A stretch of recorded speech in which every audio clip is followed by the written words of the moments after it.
Welcome to Curiosity Cake, the podcast for curious minds and big appetites. I'm Lee Delaney, your host and curator of ideas.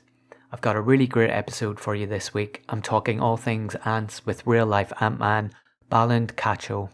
Balint is a postdoctoral researcher at the University of Pennsylvania. This was a really fun episode with so many wow moments. Check out the show notes on the website for images of all the ants we talk about and more about Balint's work. www.curiositycake.co.uk. Don't forget to subscribe, rate and review the show, which helps get us noticed amongst the mass of true crime and paranormal podcasts out there. And just to give you a heads up on an upcoming episode, I'll be talking with Marianne Cantwell, entrepreneur, coach and author of the best-selling book Free Range Humans, which was one of the inspirations for me to create the podcast. So look out for that in the coming weeks. But for now, get yourself a cup of tea, grab a fork and dig into a slice of Curiosity Cake.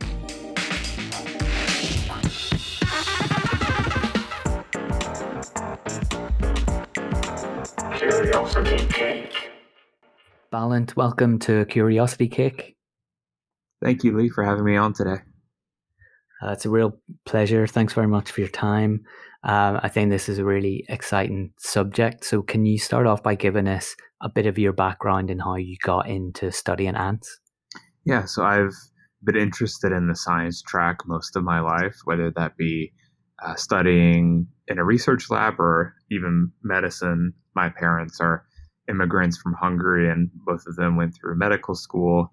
But my mom is a pediatrician and my dad is a researcher, so I was always kind of exposed to like the primary research fields. And in college, I joined the research lab where we studied parasitic wasps and their hosts, Drosophila. And I just kind of caught the science bug and I really enjoyed the puzzle of life, essentially. So there I studied cellular immunity and started looking at behavioral immunity. So behavioral responsive of an adult fruit fly to fight off infection. And then I went to graduate school at Dartmouth College up in New Hampshire, where I studied learning and memory and social behavior in the fruit fly, also in response to parasitic wasps. So it turns out fruit flies can communicate the threat of a parasitic wasp to naive flies that have never before seen the wasp, and they'll change their behavior and physiology to accommodate this potential threat of parasitism. And so I really thought this study of genetics and neurobiology in a social context was a really, really cool system. And then it was just left to the question of, well, for my postdoc, what kind of organism best fits that question? And actually the ant, which is highly social and has a really complex series of neuronal circuits and complex genetics, is probably the best fit to study questions of the highly social nature. So that's kind of what brought me to ants. I really love the fact you used the phrase science bug there. Yeah, it's an unintentional pun. That's a brilliant pun. I think that's the best pun on Curiosity Cake so far. So you're really talking about that you have these kind of bigger subject areas like genetics and neurobiology that you're mentioning there. That's your main interest of study, and the ants and the other insects you're looking at are your vehicle for studying that? Exactly. So my dream is to one day be a professor and head my own lab. And there I want to have multiple organisms. Later, I think we'll talk about the different kinds of ants that I study, but I'd like to have all these ants in my lab, and depending on the student who I have their question, they can pick the correct ant to ask that kind of question. And so the natural life history of these ants are very different, but some provide the ideal vehicle to ask your particular question of interest. And what makes ants so good for that? So it's this old term that they're eusocial insects. So essentially, they have this colony lifestyle where it's almost altruistic. So the individuals don't much act like individuals, but rather they act as a collective working for the good of the colony. So you have a bunch of these social interactions constantly being exchanged because they're working together for a common goal. Now, the fruit fly system I studied, they had social interactions, but there was not a collective theme kind of tying them together. So in nature, a fruit fly will land on a piece of rotting fruit and may communicate a predatory threat to a naive fly, but then they'll fly off and go their separate ways. Versus in an ant colony, you'll have an extended period of communication and cooperation as they work for the good of the queen. And so you could probe longer lasting questions of the social context. And also, what's really insane to me about ants is that in a colony, every single individual is almost genetically identical because they all come from the same queen. So they're almost clonal or like twins. So in human twin studies, for example, you could study like identical twins born, and yet they'll undergo very different lives. So like one will become a movie star, and the other maybe a scientist, and they might die of different things, but they're genetically identical. So that means that they're not having like DNA mutations that cause differences in their disease susceptibility or their behavior or their personality, but rather it's modification of the DNA, so epigenetics, so turning on and off certain genes in particular ways due to environmental factors that cause these differences. So it's almost like while the colony is working together, you can have individual personalities that happen within the colony through these social interactions. And it's not like raw genetically based. It's not the DNA sequence, it's modification of the DNA. And you just don't get that in other systems. So you're talking about a few quite technical things there. So fruit flies, you started off with, but Drosophila, Yeah. that's a wider term that fruit flies fall into. Is that right? Yep. So there's under the genus Drosophila, you have hundreds of species. So the most common one is Drosophila melanogaster. That's the one used in most research studies. And then there's a ton of other species and different environmental conditions. So some prefer cold, some prefer warm, some are endemic only to certain islands, and some are worldwide. So most Drosophila researchers use melanogaster, and they generate mutations and various perturbations to the genome that people around the world use to study them. And it's a funny story. Drosophila melanogaster turns out are very unique in the genus in that they don't represent the ancestral state as well as you might think. They're actually pretty newly evolved and have behavioral and genetic quirks that are particular to them rather than the ancient state as in most other fruit flies have.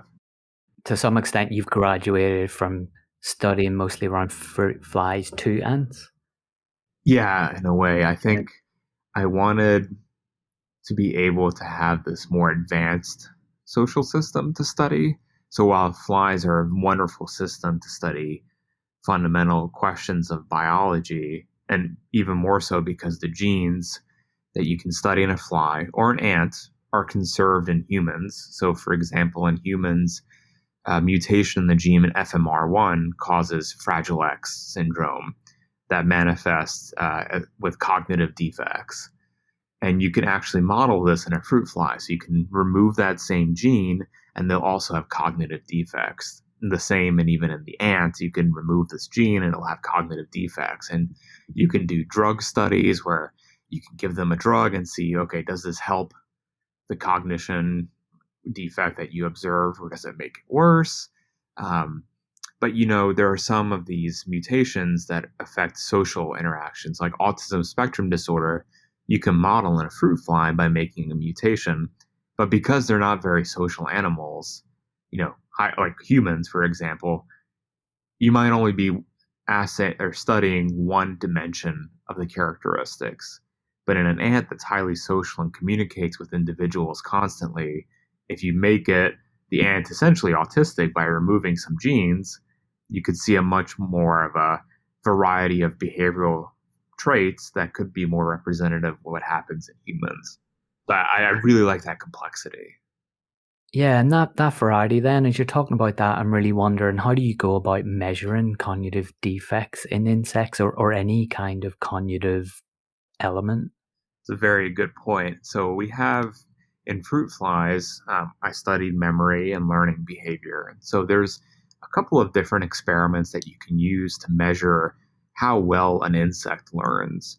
So there's some associative memory paradigms, and this works in mice as well. So it's not limited to insects, where you give them an odor, let's say, and you pair it with an electric shock. And the flies will eventually learn that the odor is associated with electric shock, and they'll have freezing behavior. So essentially, they get scared. And eventually, when you train them, you can give them the odorant only without the electric shock, and they'll show that same freezing behavior. So they're remembering that, oh no, this odor means bad. Let me just stop, even though you didn't provide the shock. There's also positive association. So instead of having this negative electric shock, you can pair an odorant with a food reward. So something that the insect or mouse as well really likes, you pair with an odorant, like a vanilla odor, and then you can measure activity. So the insect or mouse will get really active and really excited for this food reward. And eventually you can just give them the odor without the food, and they'll show that same response. So they remember that exposure. There's also non-associative memory, where you don't have that link to, let's say, an odorant. So the assay that I used was you expose fruit flies to a parasitic wasp that is a threat to their offspring, and then you remove the wasp after a training period, and the flies will have a maintained behavior for about 5 days after wasp removal that starts to decay with time. So they remember very well initially that there is a wasp here and they do a certain behavior, but then they start to forget because the wasp is now gone.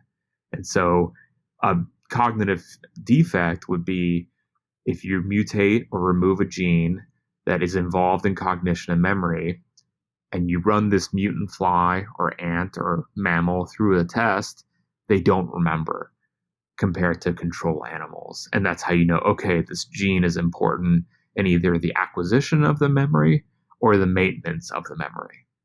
So the reason I think insects are such a great system over mammals is that, number one, mammals are very expensive to keep in a lab. Not just dogs, obviously, but even mice. Like the mouse research cores run hundreds of thousands of dollars a year to maintain them, to keep obviously we need to keep them in a humane way, their feeding, their maintenance. But insects are very cheap to keep, and there's not really ethical guidelines of, how many fruit flies do you keep in a vial. You can have hundreds in a vial, or you can have tens in a vial. It's important to account for these things because they can influence behavior, but it's really like the flies themselves are not suffering if there's a lot of flies and there are a few flies. And also their lifespan is shorter. So you could ask questions about learning and memory, and they're linked to age in a span for a fruit fly of 40 days. But for a mouse, you're looking at 2 to 3 years. And so time and money are important. And so I think insects, the genes are conserved between mouse and insect. So I think asking the question in insects first, and then if you want to pursue them in mammals, makes more economical and scientific sense. Is there a large amount of our genes then that are similar to ants, fireflies, that makes this kind of research applicable? Surprisingly, yes. So it's always, you talk to people and they're like, no, a bug, I'm unique. I'm not like a bug. But 90% of your genes are conserved between human and insect. And not only like maybe the coding, the sequence themselves might be different, but the protein that's created from the translation of the RNA is the same. So this FMR1 gene we talked about earlier that causes Fragile X, the protein structure is almost identical between human and a fruit fly. And then its function is almost identical as well.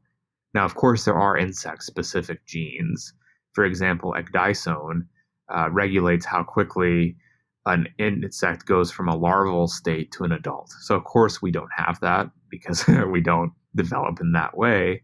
But I think the really interesting disease implicative genes you have in an insect. So one cool experiment I'm working on now is trying to give an ant colon cancer. And you might think, well, not so cool for the ant, is it? No. But what's I find amazing is that you can do it because the genes in human colon cancer are known. And if you mutate the two genes that are mutated in most human colon cancers, if you mutate those two genes in an ant, you elicit a cancer in the gut, which is the equivalent of the colon in a human. And so you don't have to do anything fancy like insect specific XYZ. It's the exact same genes, and you cause an overgrowth of cells. So it might, it looks a little different, the insect gut compared to a human colon, but the fundamental biology is the same. And so you can ask really interesting questions of like, okay, this ant has cancer. How will it be affected if I give it this drug? Or how will it be affected if she's by herself? Does that exacerbate the condition? And all these variables you can now ask that you could never ask with obviously a human, and it'd be very difficult to ask in a mouse. So somewhere there's a lab where there's possibly researchers who are trying to get ants to smoke to give them lung cancer. It wouldn't surprise me.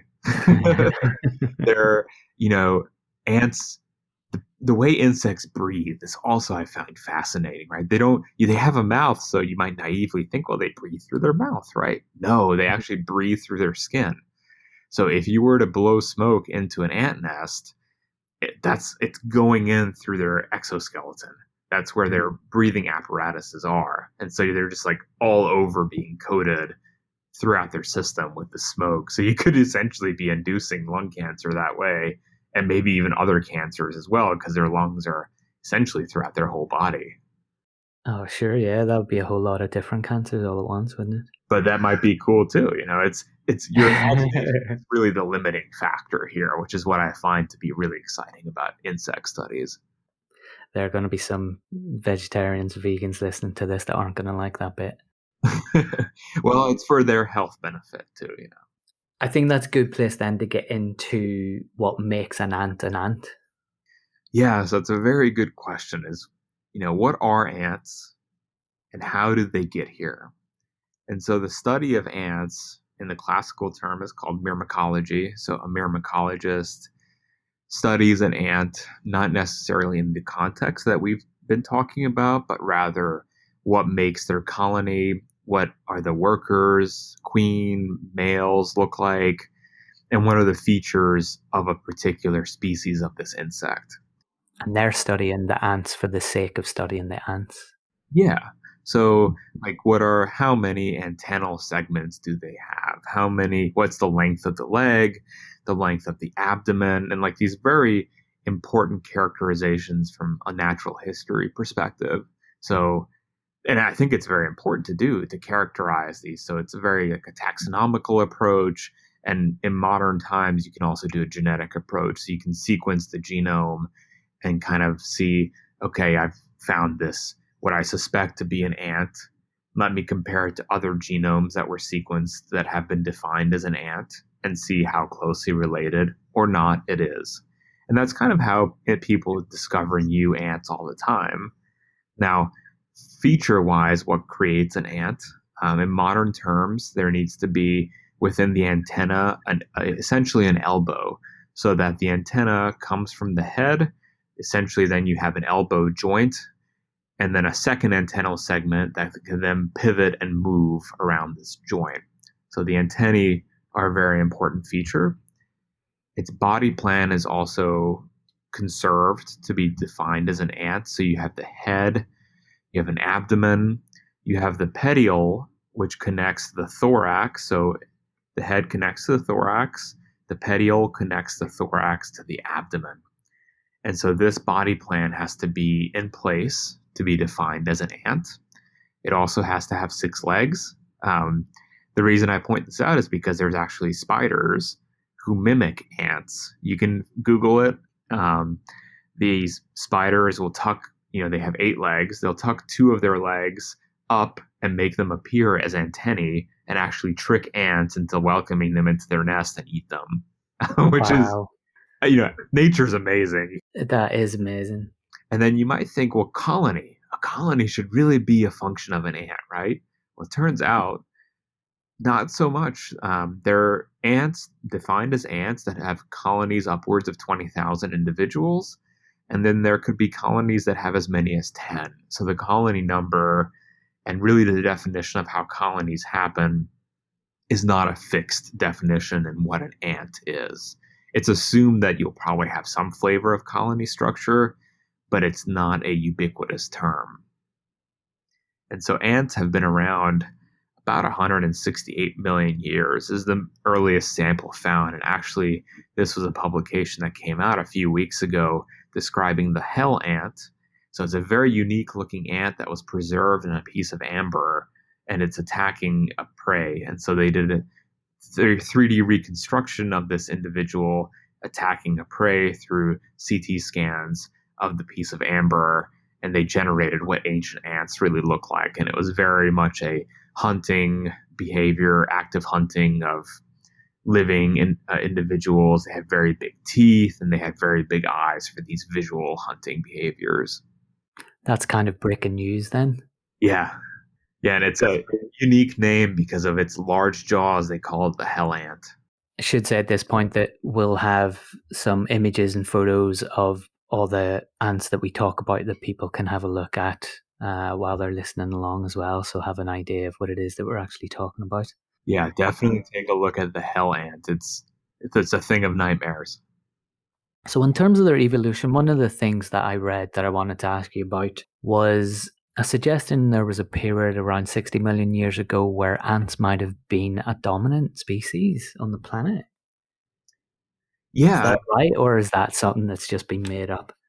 So I don't think it's been made up. I think one might even argue they're a dominant species today, depending on how you define dominant. So this is like the scientific catch-all term of what is dominant. And from a biologist's perspective, it's the ability to reproduce and disperse and colonize. And if you look at ants, they're everywhere in the world with the exception of Antarctica, for all we know. I mean, there very well may be ants on Antarctica. Expeditions aren't really sufficient yet. But it's that ability to be ever present in the world and have successful evolutionary niches that they can live in all these different settings. Like there's an ant species that lives in the desert. There's one that lives in the jungle. There's one that lives in even Siberia. And so that's what kind of defines their highly successful nature from a scientific standpoint. Now, humans are the same, right? We can colonize all over the world and we adapt to our system, but we adapt to the location by, making clothes that keep us warm, or inventing air conditioning so we can go really hot. But, all these like really intense breakthroughs, but not by natural selection where we now look different and act different in different regions of the world. We're all the same species. We're all the same, regardless of if we look a little different. While ants, their morphology is so unique to their particular region of it, like life region, and that's how they function best. So that's why it's been suggested they are so successful, because evolution has driven them to just take over wherever they've colonized, and they have the structural features to be the best at it. Wow, so we've really evolved to be able to cope with all these different kind of environments, probably through using our intellect, but for ants, that's just part of their evolution and biology. Exactly. So if you just Google ant, you'll know that they look so different. There's so many species, and some have giant teeth, some have little teeth, some have huge eyes, some have barely any eyes. And it's like, what on earth is going on here? And it's all because these differences are all due to the local adaptations that make them the best possible ants to live where they live. And so when you study ants, you have to take into account, like, where did you get them from and what are they suited to do, based like what's their life history like.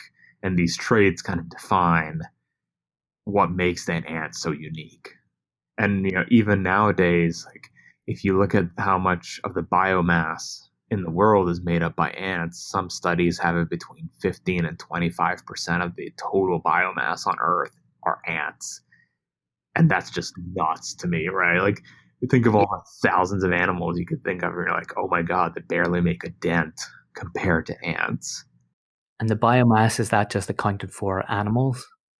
Animals, plants, fungi, fish, birds, anything that's alive is characterized in that. And, there's roughly, I believe it's like 12,000 species of ants, but there's estimated to be almost double. Yeah. And it's only because of like the rate at which we find them yearly, brand new species just keep doubling and more and more. And just imagine like uncharted parts of the world. There's even some ants that live near active volcanoes. You're like, well, how on earth could that happen? And it turns out they have within their hemolymph or blood factors that allow them to survive at high temperatures. It's like, wow, how did that happen? And it's again, that specialization, it's that particular region in which they live in. So possibly ants of the future, if we end up destroying the planet, ants will be the things that survive.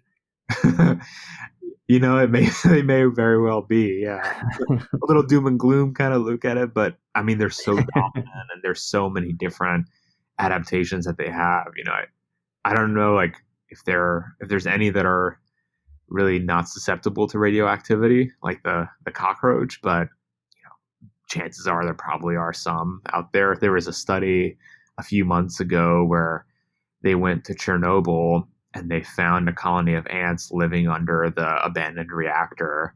And actually, the ants had built up an ant bridge and have escaped from their original nest site. So they didn't do any genetic characterization of it. It was more just taking pictures and be like, oh, look, this ant colony is living in a highly radioactive place. But one might presume that maybe they are kind of resistant to radioactivity now. I'm gonna have to try to stop myself saying "wow" every couple of minutes with this. I think there's too many really amazing things going on here. Well, that's why I got sucked in Yeah. the ant system, because it's almost like a kid coming up with well, does this happen too? Yeah, it does. Oh my god, let's start. And I think I've not actually ended up sticking with a career in academia because of the specialization that you need to really get into. I'm someone that likes variety and moving from one thing to another thing, following interest, hence the way this podcast works. But maybe ants is the way to solve that as well, with so many different kinds. Yeah, I think I'm kind of similar in that regard. Like, I can't study one protein for the next 30 years. I mean, there's labs that do that and it's very important work, but I just can't. So I need to have big picture, like the effect of a mutation on the organism itself, like the individual, all the way down to the molecule and then back again, rather than just looking at how one molecule interacts with another molecule for the next 20 years. I'm like, oh my God, I can't do that. Yeah, I can totally relate to that. When I was a kid, in our primary school, we used to have books about insects, bees, and other things are the ones that kind of stick out that I remember. And I would read these for fun. And I remember other kids would come up, look at what I was looking and be like, oh, that's disgusting. What are you reading that for? I'm just wondering, I'm sure you get that regularly, going to dinner parties, talking to people about what you do. Yeah, 100%. It's usually met with a face of disgust. Even with fruit flies, right? It was like, oh, a bug. So one of the things I really like outreach and teaching people about the value of these insects and what we can study from a scientific perspective. So I'm learning graphic design, and I've made a cute ant cartoon that I named Antonia. There's another pun for us. Cool. And it's just the attempt at showing kids and young audiences that, first of all, it's a cute ant, so it kind of sucks them in. And then you could tell them, like, oh, what all the different things that we can use them for. And I find that actually it's been a nice icebreaker. So the lab that I work at, the Burger Lab at Penn, we actually have middle and high school students who come to the lab, and we teach them running basic experiments, using cell culture and bacterial systems, but we also show them the ant room. And there's always the kids who come into our ant room, which is essentially a giant incubator where we keep all of our ant species and different colonies. And they just are like, ew, it smells. And then I open up a nest and they like back up very quickly, like, oh my God, it's going to bite me. But I found if I first show them our cute little ant, Antonia, Then they're like, oh, this is kind of okay. And then they're more likely to come and take a look. And then they start having the reaction that you and I are having right now, which is like, Mm. wow, they're almost all these are female. Like kids watch A Bug's Life from the Disney Pixar movie, Mhm. where the lead is Flick, a male ant. Turns out a male ant wouldn't actually do anything, and they're dead in 2 weeks. They're only one of them. So like the soldier ant in the ant colony is not male; they're all female, and so you start hearing these things, and then you see their eyes light up, and so it's that initial icebreaker, like you said, of getting over that this is a gross bug. If you can get over that, then you can also all of a sudden be like, wow, this is a really interesting system. And then my favorite is when kids start asking questions of like, well, how does this work? And I can tell them, I really don't know, but maybe one day you'll study this. And then the look in their eye of like, really? I can study that? It's just, it's awesome. There's potentially a very different direction for Disney movies to go there as well. I think, especially in today's world, right? Like, girl power is a big thing. And I feel like you're sitting on a gold mine with ants because the male, like I said, are essentially useless. It's all like, and when we talk later in the pod about the various ant social structures, like you'll hear like you really do nothing. It's the females who run the show here. Seeing as we were mentioning it, then can you tell us, what is the colony? Why is it important? Although you've hinted a bit that it's not necessarily, 100% of ants kind of operating within colonies, I think. Yeah, so like in the typical definition, a colony is where you have individuals, and then there's a division of work and reproduction. So an ant colony will have a queen, and in an established colony, the ant's queen's sole job is to lay new individuals. That's it. She doesn't eat for herself. She's actually fed by workers. So she doesn't have to collect the food. She just kind of sits there and wanders around the nest as she wants and just lays eggs. And then there's workers who are non reproductively active. So, in the classic definition, these individuals will not lay eggs. They cannot lay a new queen. For example, in honeybees, the workers can create new queens by feeding larvae royal jelly, which has particular epigenetic components. So this jelly turns on genes in the larva to make it a queen. You don't have that in the ant system. Only a queen can lay a new queen. And so you have this division of labor. And there the definitions start to get more specific. So what are these workers? In very simple colonies, you could have one kind of worker that does everything. So a worker that hunts and a worker that takes care of the nest. And it's usually an effective age. So very young workers stay in the colony and take care of larvae or eggs or the pupal state. So that's the life cycle of the ant. And then older workers tend to leave the colony and forage for food and bring back food for not just the queen, but also the rest of the colony. And so that's a more classic definition of what a colony is. And it's viewed as what's been called as a superorganism. So it's individuals working for the collective, like we talked about earlier, but it almost acts like a whole system. So like the reproductive unit of this colony or the body of this organism is the queen. And then you have, the cells that take care of the queen, could be like some of the young workers, and then the eating behaviors by the old workers. And if you were to remove any one of these components, the whole colony would fall apart.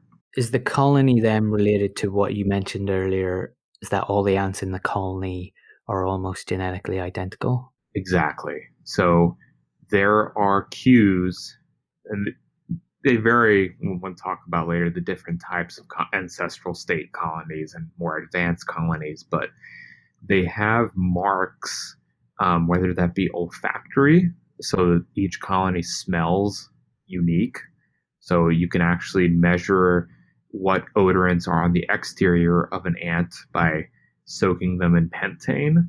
And this pentane solution you put into a machine called a mass spectrometer, and you could figure out what molecules make up the cocktail of odorants on an ant. And you look from one colony to another, you'll find that they're different, which is really, really cool in itself. But it turns out that's how ants tell each other apart from different colonies.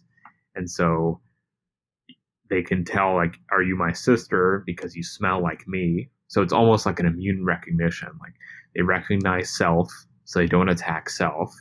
But if you take an ant from one colony and you put it into another, the ants will attack her because she smells different, which is it's kind of like why colony wars happen, is because an individual from one colony will wander over into the territory of another and she smells different. And so that's why they attack her. And what's cool is you can mask um, the deodorant, so you can paint on various kinds of odorants on the new ant that you're putting in, so you can trick them into believing that she's from their colony if you provide the correct odorants. And actually, a really, really fun experiment from the 1960s by E.O. Wilson, he discovered the death pheromone. So the way that they know an individual is dead is because a dead ant releases a smell called oleic acid. And if you paint oleic acid onto a living ant, the ants will pick her up and take her to their morgue or their trash pile, even though she's not dead. But she's giving off the cue of, I am dead. And then eventually the oleic acid wears off and she's allowed back into the colony because now she's recognized as living. Well, there's an interesting tangent there, and you're joking about it a bit, but an ant morgue, do they have a set way that they deal with dead ants from the colony? Yeah, so the level of complexity to this is mind blowing to me. So in the nests that we have in the lab, they'll actually have a segment of the nest either inside of the nest itself or outside where they take their trash. So food that has started to rot, they remove from the colony where the developing embryos are and place it outside of the nest. And the same with ants that have died.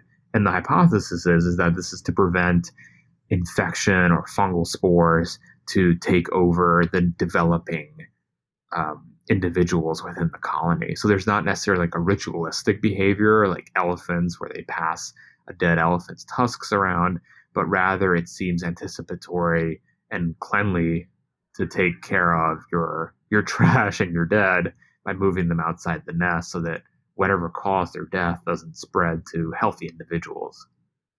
Yeah, that sounds very sensible. Yeah, but how does that evolve in an ant? You'd say this is just a simple bug, but that's a very complicated behavior to recognize that this is important and then actually do it. It's just mind-boggling to me. So you're saying as well, there are different levels of complexity to colonies. So some will be very small, some will be very large in size, but also the levels of complexity can differ as well. Yes. So I'm lucky to study essentially all three layers of this complexity in the lab that I'm in now. So I can briefly go over them.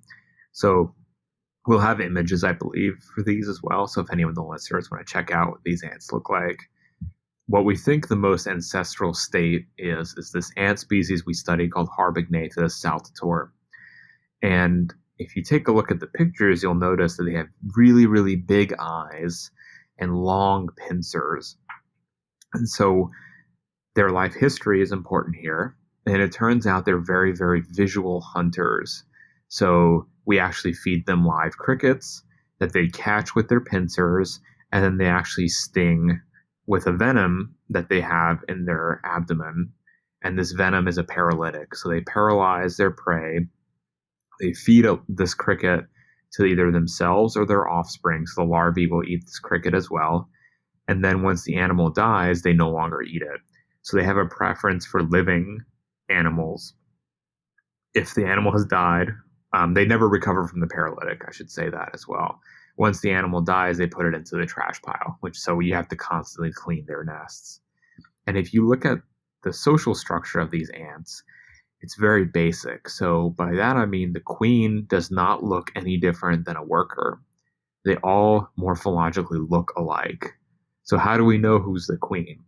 So their behavior is different. So the queen, right, lays the eggs, but a queen in this system is very docile. So you can open up the nest, and whichever ant doesn't run towards you to try to defend the colony is probably the queen. It's a very cool system. And then what's even more bizarre is that this is a plastic system.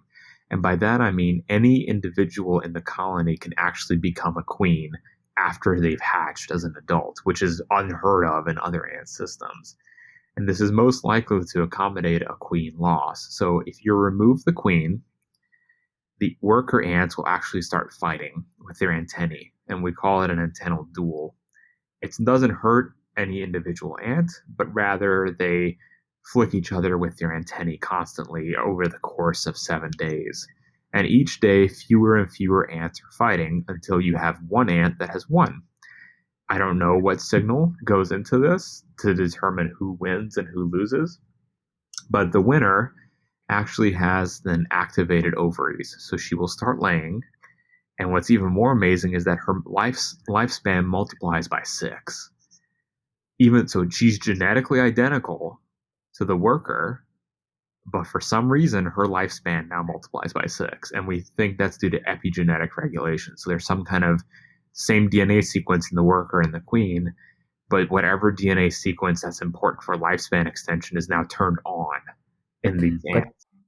But that's getting turned on from her winning this mega fight? Exactly. How does that happen? I wish I could tell you. But we believe that it's conserved, the gene. So we have some targets in mind, and the targets that we've identified are actually conserved in human.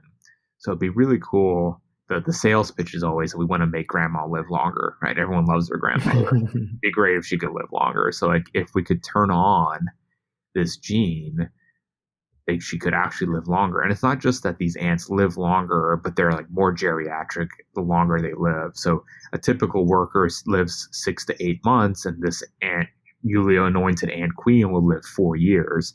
And it's not that she's like really, really geriatric by year 2. It's that she actually shows signatures of youth. So she's molecularly as young as a 4-month-old ant worker, but she's actually 2 years old. And where it gets even crazier is if you take this newly anointed queen and you put her into a colony where there's already a queen. And I should note that that odorant that we talked about, the identification of cat colony, does not happen in this very ancient ant species because it's so visual. So they're much more visually mediated. So the olfactory system's not as evolved. If you put that new queen into an established nest that has a queen, the workers will actually swarm her and hold on to her with their pincers until her ovaries shrink and she reverts back to a worker. And what's nuts is if she has lived longer than what a normal worker is expected to live, she dies within a week. So whatever gene that was turned on to give her extended life is turned back off when she's reverted to a worker. That's incredible. Right? And so these colonies, they have this insane plasticity where individuals can transition from queen to worker and worker to queen. They're on the smaller side. They're very visual animals. They usually hunt on the jungle floor, and they will walk back to their nest, but vision is a big deal to them. So that's and this ability to transition makes them the more ancestral state. Moving on from that, you can have specialization. So in Harpagnathus, you have one kind of worker. They all look the same. They do multiple jobs dependent on age, so taking care of brood, so offspring or hunting. But if you move up in the evolutionary chain, you get more specialized systems. So one of the ant species I study is Camponotus floridanus. So it's the carpenter ant, and we particularly study the strain from Florida, although very similar to other Camponotus around the world. There's a queen who's fixed. So she is the queen of that colony forever. She cannot be dethroned by a new queen. She lays all the eggs, and these eggs will develop into workers that look very different. So in the images I sent, you can see that there is a small ant, and that's called the minor, and then a larger ant, and that's called the major. The minor's job is to take care of the offspring and to get food. while the major's job is to be the soldier and to defend the colony. And actually, if you look at them, their eyes are quite smaller than Harbignathus. And if you look at their brain structure, the optic lobe, so the processing unit of visual information, is much smaller than a Harbignathus optic lobe. And so you get this layer of specialization. To get a new queen here, you have to have what happens is that the established queen seasonally will lay unfertilized eggs called gynes. So these will hatch. You'll have potentially new queens that come out that have wings. They will fly away from the colony and try to find males. They'll mate. Upon mating, this newly mated queen lands, eats her wings. So she uses her wings as a metabolic source, and will start laying in ants to start taking over, like being as part of her colony. So they look to create new colonies? Exactly. Versus the Harbignathus, if you have very large colony or larger sized colonies, they'll usually split off and establish a new one by having a worker become a new queen. So it's a very different dispersal mechanism as well. And then what I consider kind of the pinnacle of complexity is that there's ant species called Atta cephalotes. So these are the leafcutter ants that have up to 10 castes. So they have queens and males, but then there's 8 worker castes. So there's of different sizes too. So it's a spectrum of size. So it's extremely complex. They look different. They act different. There's ants that go and find the leaves and cut them. There's ants that pick up these cut leaves and take them back. So a misnomer of leaf cutters is they don't actually eat leaves. They farm a fungus, and they farm it by feeding the fungus leaves, and then they eat the fungus that they are growing, which is, so they're the only other animal on Earth that farms beyond humans, which is also like, wow, what is that That's about? awesome. So there's the caste that takes back the leaf to the fungus. There's a caste that rides on top of the leaf as it's being carried back to the fungus. And what that ant does is that it fights off parasitoids that might try to infect the leaf carrier, because the leaf carrier actually has her antennae down and she's smelling the scent path to get back to her nest, so she's distracted. So in order to prevent her from being infected by anything, you have essentially a lookout on the leaf that fights off parasitoids when they come. There is the super soldier. So we call her super soldier because she's just massive, huge teeth. These teeth can cut through skin quite easily. And in Costa Rica, where these ants are endemic to, they're used as staples. If you're out on the trail, like hiking, and you've lacerated your side, what you can do is pick up a super soldier and put her close to your cut, and she bites, and then you rip the body off, and the head essentially stays put and has stapled your skin together. So that's the bite that they have. Crazy, right? But like, they're so strong animals. You then have nurse ants that take care of the brood, similar to before. You have gardener ants that take care of the fungus garden. So they tend to the fungus and make sure that everything's okay. And you also have what I find very unique is the trash ants. So these are ants that we suspect are very old, whose job it is to take out the trash from the nest. So actually, when you have a leaf cutter colony, you have to have a separate room for them where their trash is kept. And these ants take the trash to the trash room and are not allowed back to the fungus garden. Sounds like you maybe need to put some of the odorant on those guys and put them into your other colonies to clean up that rubbish for you. Yeah, if only. I sent you a time lapse movie. What you can do is you can disturb their trash. So they organize the trash in a very particular way. It's not just haphazard in a room. There's a clear structure to it, and you can mess up their trash pile, and in 20 minutes they'll remake the trash pile into a nice, tightly packed trash pile, as it were. And it's quite amazing. I don't know what really drives that behavior, but it is really freaking cool. Yeah, you definitely need to send me that. Yeah, absolutely. And so they're not allowed back into the colony, and we suspect this is the case because if they touch the fungus with all of their like various microbes that they bring from the trash, it could kill the fungus. The final cast is called the chewer cast. So when the leaf is brought back to the fungus, this cast actually removes the cellulose outside layer of the leaf so the fungus can penetrate it and continue to grow. So it's highly specialized. These individuals look and act different. And that one of my projects now is to figure out like what's the molecular mechanism that drives this behavior. Because again, I just listed off 10 casts for you, but they're genetically almost identical, but they look very different and act very different. So I'm trying to figure out, why, how on earth does this happen? So do we think that this division of labor, these 10 castes, if you're an individual ant, you go into one of those castes based on your genes? Or the activation of them, yeah. So from a developmental standpoint, at least for the leafcutter, you can see once they reach the pupal state, they actually don't grow in size. So after an adult hatches, they don't get bigger.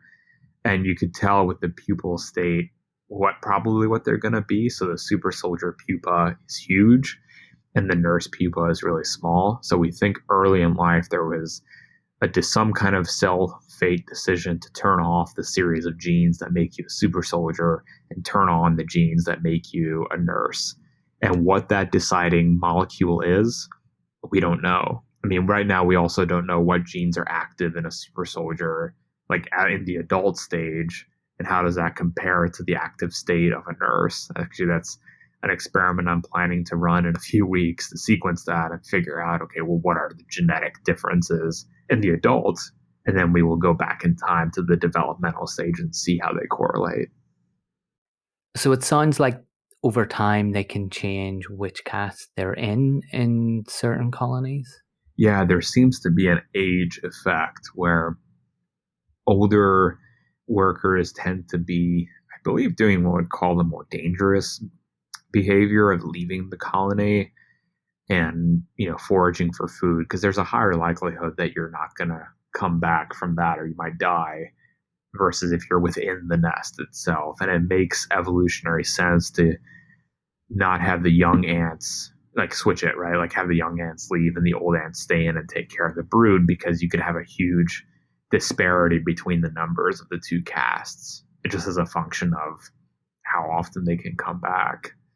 And so that's why we believe that there's that age disparity.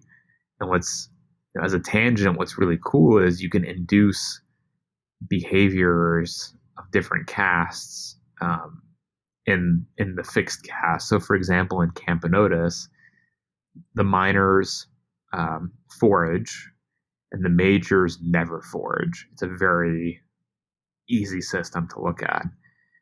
And we found that it's because there's expression of certain genes in the minor that are not expressed in the major. And it's because there's these epigenetic factors that repress genes in one caste, but not repress genes in the other caste. And so what you can do is actually inject this repressor into the head of a major. So essentially bathe its brain with this repressor and then just see what behavior it does. And so you could actually have a major start doing foraging behavior as if it were a minor, which it's really, really cool.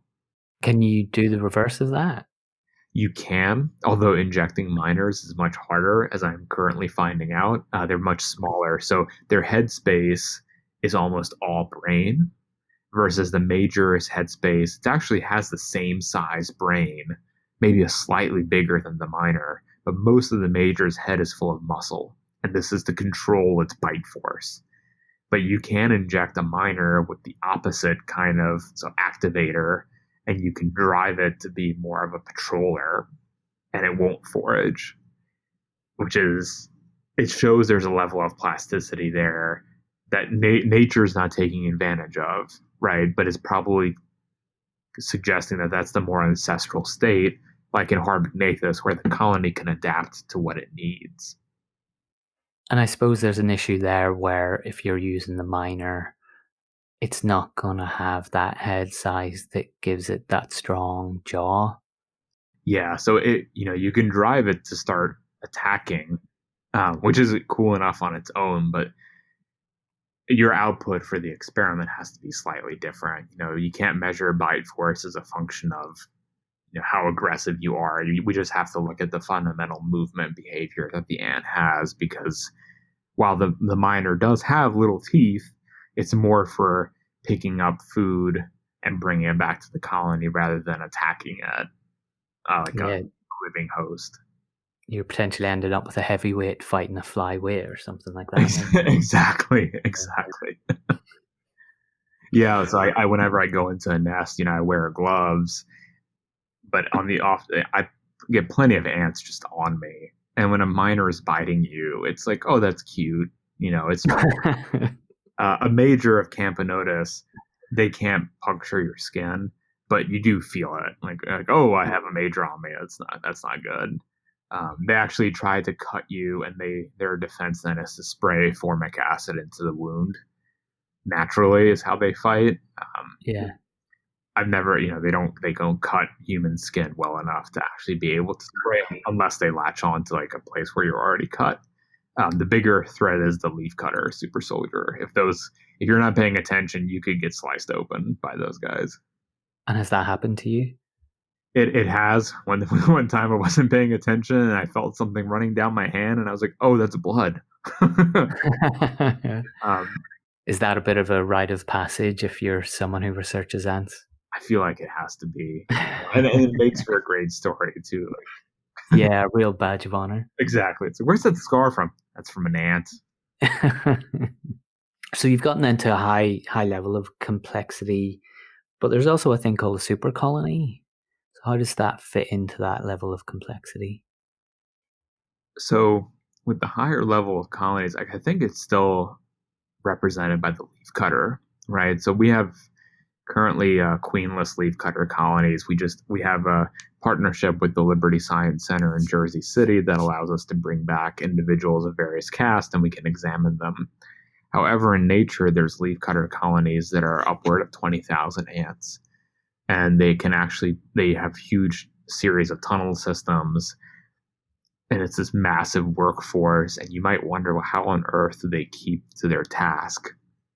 And so this is kind of where the idea of a super colony comes into play, where again, it's all epigenetically regulated. So genes are on and off, and the queen is at a centralized location in the colony.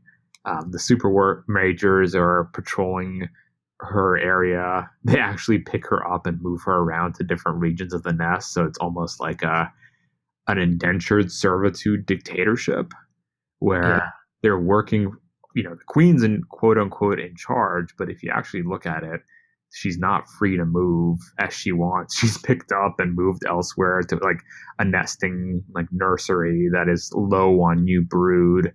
She can't eat for herself. She's fed, and so it's not as glamorous of a lifestyle as one might think. But there's still like this constant communication between the individuals, and we hypothesize for that species like olfactory cues that tell it, all right, this is where the fungus gardens are, this is where the nursery is. And with such an extensive chambers and series, like you can have it be, a 500-foot in diameter nest, which is massive, that then individuals leave from and come back. And that's really, I think, the apex of that definition of superorganism, where everything's working in unison for the good of each other. And you remove one part of it, and then the whole system can implode because you won't have that specialized worker to do the very important task of that colony. And at any point, would separate colonies come together to create a larger colony? So it's tough to say. There's a lot of ant species that haven't been studied yet, so we don't know how nest recognition works. We know in Camponotus, that more intermediate complexity colony, if you try to merge two colonies, they attack each other because their odorants are different, and so they're being told that this is non-self, essentially attack, because from an evolutionary perspective, if you merge two colonies, the genetics of your queen aren't necessarily the ones that are going to be passed on. And so the whole goal of this, right, is to pass on the genetic information of the queen by her laying new queens. And if you have two competing queens, there's no guarantee that your genetics are going to win out. It might be the other ones. With the more ancestral ants like Harpagnathus, that's actually a trick that we have. They're very difficult to keep in the lab. And so if one colony is super low on individuals, we can merge them with another colony. And if they're big enough, you can actually have multiple queens, so multiple individuals laying. And because they don't have that evolutionary sense of nest mate recognition, they accept each other. And the only time they will not accept a new queen is if the colony is at a certain size where it doesn't accommodate multiple queens. So they have some kind of numerical threshold, whether that be olfactory driven or visual, we don't know, that tells them that we have too many queens or too many reproductives that are laying. We need to have more individuals that are working for the colony and not just sitting around and laying. Yeah, so there's a real size dependency there. Yeah, and they may very well be one of these like more complex colonies that work in a similar way to Harpagnathus. However, most intercolony recognition studies are done within the context of aggression and olfactory driven. So wouldn't tell you that there's not such an example, but off the top of my head, I can't think of one, and that could be because of just how things are studied. How do they actually fight? Colonies then kind of go to war with each other. What do ants do in a fight? Yeah, so it's really cool. If you look at a picture of a particular species, you can kind of guess as to what their mechanism of action is. So, like with Camponotus, our carpenter ant, they have a very muscular head, like full of muscle, and it's so that they can bite each other. Same thing with leafcutter ants. You'll have the super soldiers that essentially will bite in half other invaders. So they use the bite force. There's other ants, such as the weaver ant, which are amazingly cool. They're like the engineers of the ant world. They build bridges with their bodies, not dead bodies, mind you, but they latch onto each other across a gap, allow other individuals to use them as a bridge, and then that bridge deforms and they cross over as well. They spray an acidic venom compound at each other when they're fighting. The army ant, which I'm happy to send a picture of as well, has enormous teeth, and it holds on to prey while other ants can also attack this held on and mobilized prey. So very much mouth central of how they attack, but the mechanism by which can be different. So using a venom or not, so like leafcutters do not have a venom gland. They won't spray. They just depend solely on their ability to cut organisms in half. Versus, with a leafcutter or the carpenter ant, Camponotus, or the weaver ant have an acid that they also spray after a smaller laceration. So really, really cool kind of ant warfare that they have.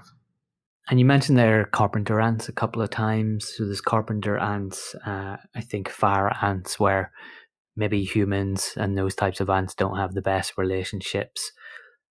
In general, what is our relationship with ants? Are there more positive examples of where we kind of interact in more positive ways?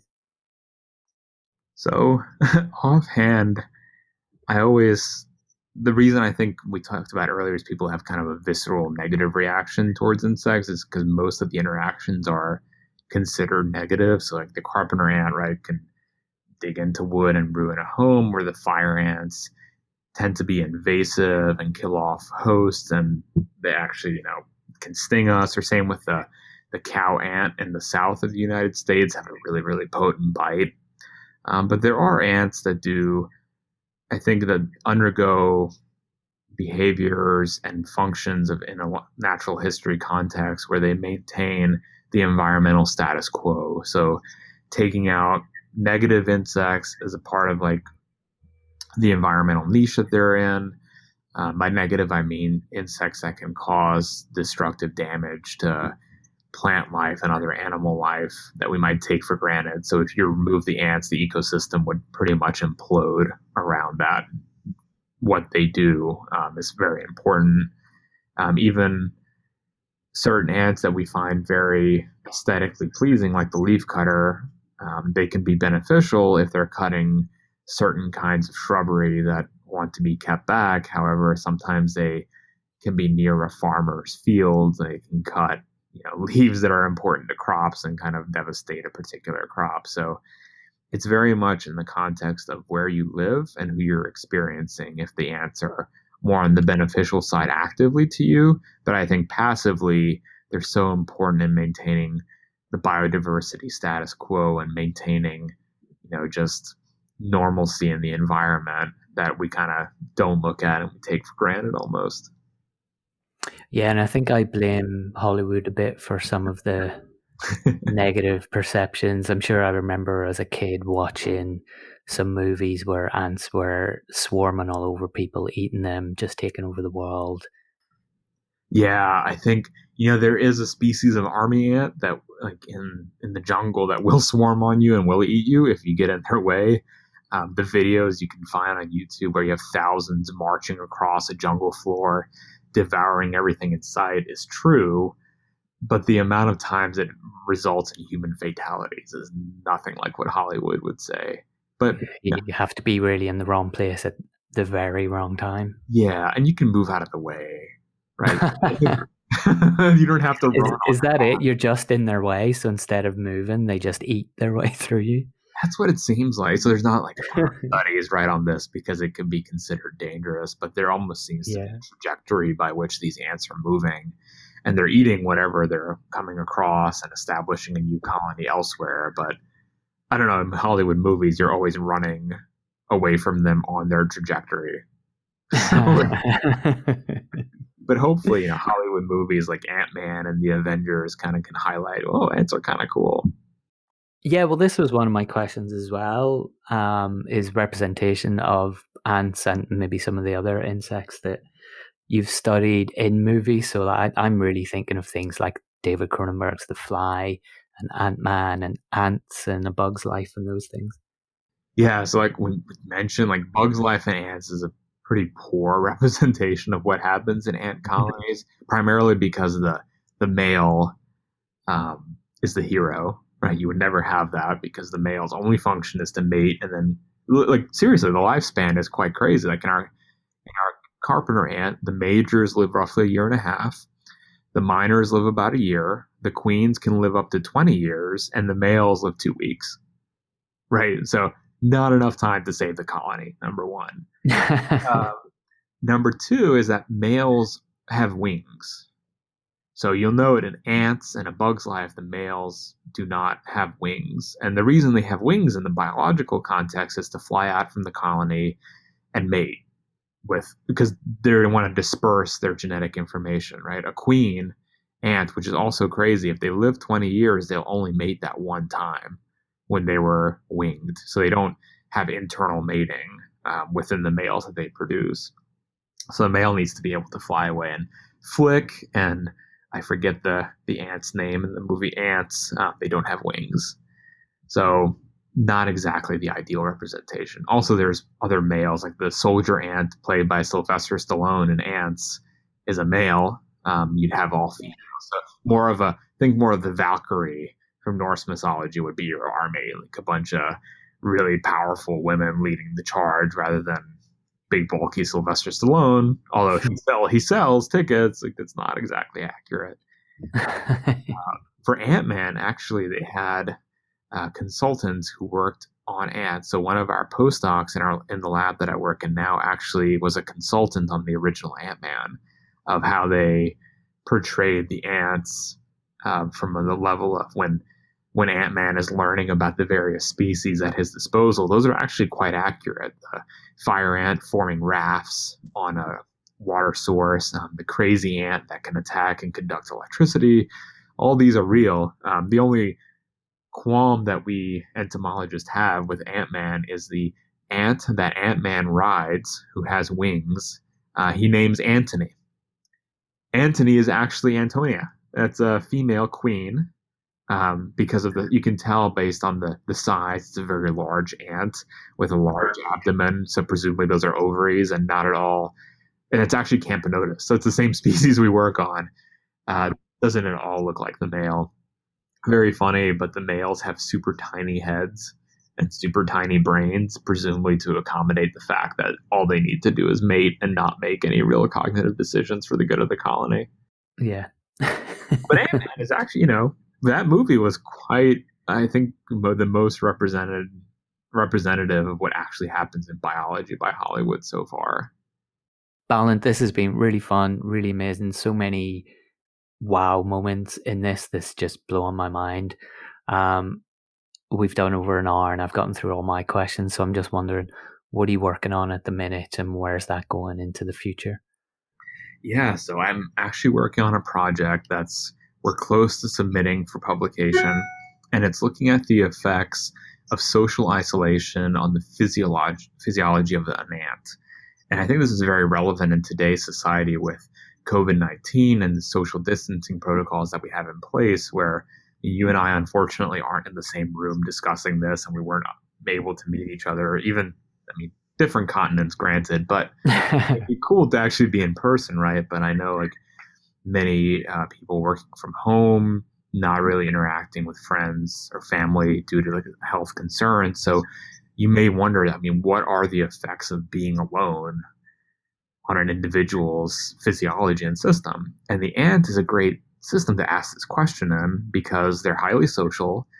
And so social enrichment and social interaction are very important at the ant. And that's just a function of their life history, right? They interact with individuals within the colony. Presumably, it's bad if they're alone. So, this is the question that I set out to answer. Number one, is it bad if they're alone? And number two, why? And so, it turns out if you isolate newly hatched minors or majors from a Camponotus colony, they die pretty rapidly when compared to group housed individuals. So, individuals of 5 versus individuals of 1. A group housed set of minors, I started the experiment over a year ago. They're still not all dead. So essentially the experiment is just life or death. And you assay twice a week how many individuals are alive in a given chamber, and you know how old that chamber is. And you can measure like essentially a death curve. So how long is life expectancy? And these minors that are group housed still have roughly 20% of them alive after a little over a year. However, isolated minors all die after 21 days. And so we thought this was a very striking phenotype of, why are they dying so quickly when they're alone? Like, what's going on there? First, I tried to rescue this. So, can you fix this death?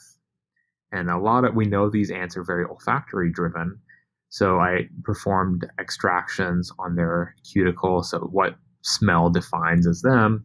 And if you put a glass bead or a 3D printed square into the nest or into this box with the isolated ant. So if it has the odorant on it, they actually live almost normal lifespans. They live much longer. What we decided to do is be really crazy, and I have 3D printed ants at ant scale that I then coated in odorant as well.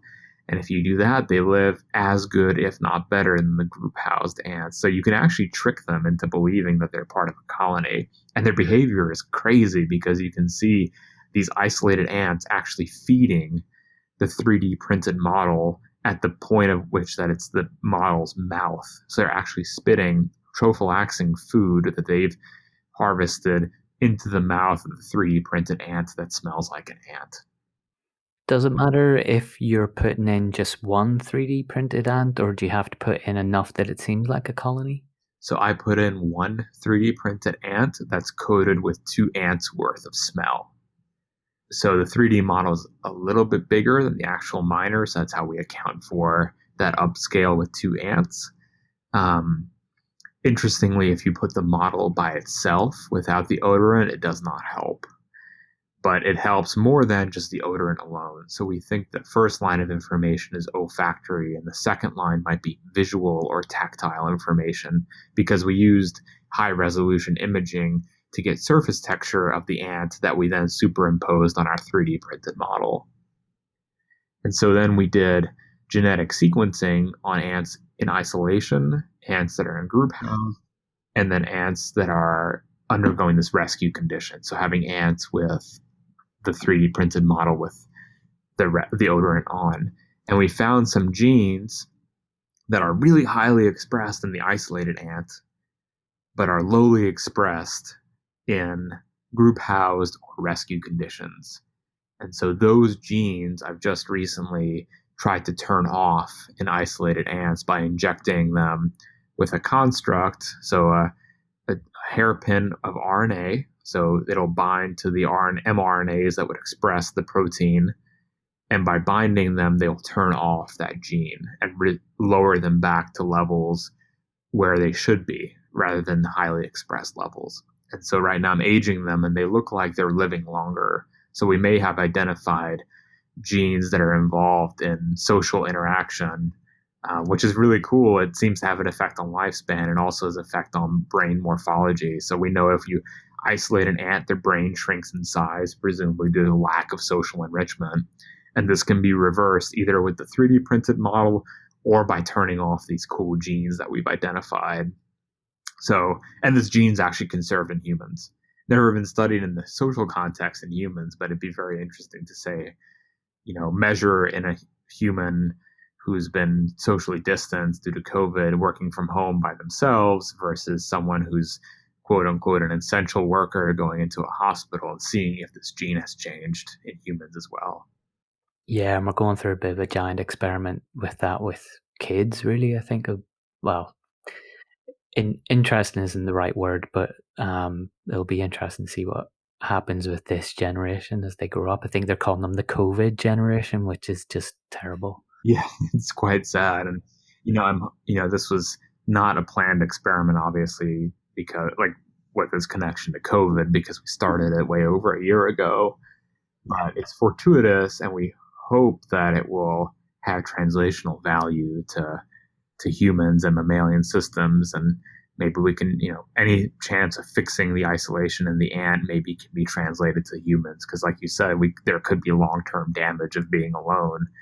There have been meta studies in humans, so essentially patient charts that look at diseases in humans and they get patient history, and it's been found that if you live in isolation, you're more likely to get type 2 diabetes and cancer rather than if you live in a family household or interact with a lot of people. So, and that's just a meta-analysis, right? Like looking at the patient history, and now we're kind of having a boom of that.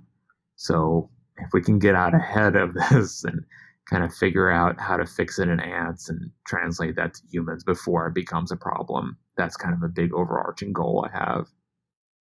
And you've touched there on something else I wanted to talk about, which was your 3D printing events. Can you tell us more about that? Yeah, so I think it's kind of twofold. One is using for experiments, like we discussed, like tricking the ants essentially into believing they have a friend and identifying what's the feature of the model, what's the actual molecule of the olfactory cocktail that we're putting on, but also what's the feature of the 3D printed model that makes them think that they're not alone. So it's very much recognition of self, non-self, and fixing this isolation study that we can use with these 3D models. But on the flip side, we can also 3D print them to be much bigger and use them as a teaching tool to bring in more people into the fold to show the unique morphologies of these ants, what they look like. I feel like if you can hold something and turn it around and inspect it and then see the tiny ant, you can very much so appreciate what the differences are between these individual species and appreciate, wow, these are really cool differences and I could see them and learn from them. So I would really hope that one day they'll be used as a teaching tool to promote science in communities where people might not think about ants in scientific studies. Balint, this has been really fascinating. I've really, really enjoyed it. Thanks very much for your time. Thank you for inviting me. I've had a blast. Yeah. So before we sign off, do you want to tell people where they can find out more about you and about your work? Yeah, I have a couple of places you can find me at. I have a website, www.balintkacsoh.com. The spelling I know is complicated, but hope maybe we'll include them in the show notes. Definitely, yeah. You can find me on Twitter at BalintZKacsoh and on Instagram at Balint_Z_Kacsoh, where I post about cool behind the scenes looks at ants, our 3D models, and other fun science things that I don't know, hopefully someone might find interesting. Do you want to just spell it out there? I think it's okay to take some time and do that. Yep. So Balint is BALINTZKACSOH.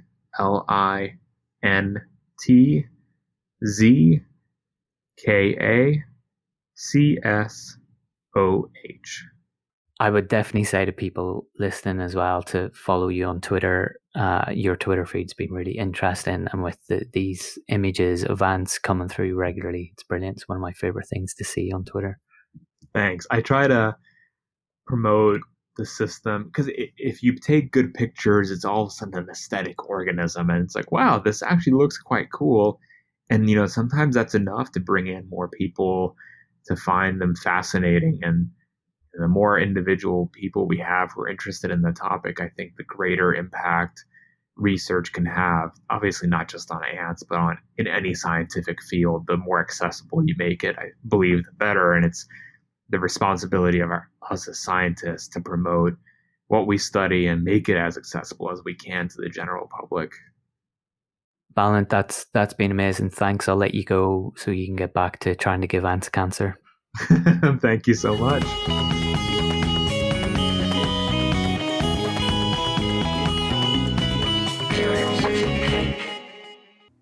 Thanks for listening. Remember to rate and review the show on the podcast app to help us get noticed up against big media company shows.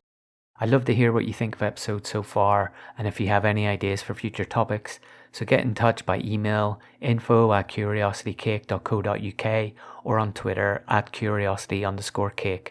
Bye for now.